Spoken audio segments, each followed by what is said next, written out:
ৰাতিপুৱাই গ'লোঁ ফাকুৱা আনিবলৈ বুলি আৰু আপোনালোক সকলোলৈ ফাকুৱা আৰু দৌল উৎসৱৰ বহুত বহুত শুভেচ্ছা জনাইছোঁ।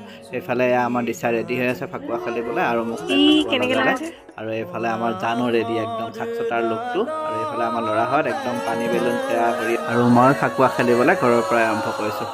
এফালে মই ফাকুৱাৰ ফটো দিলোঁ, মোকো অকণমান ফাকুৱা লগালে। এফালে আমাৰ ভাইটিহঁতো আহিলে, গোটেইকেইটাই ফাকুৱা লগাইছে।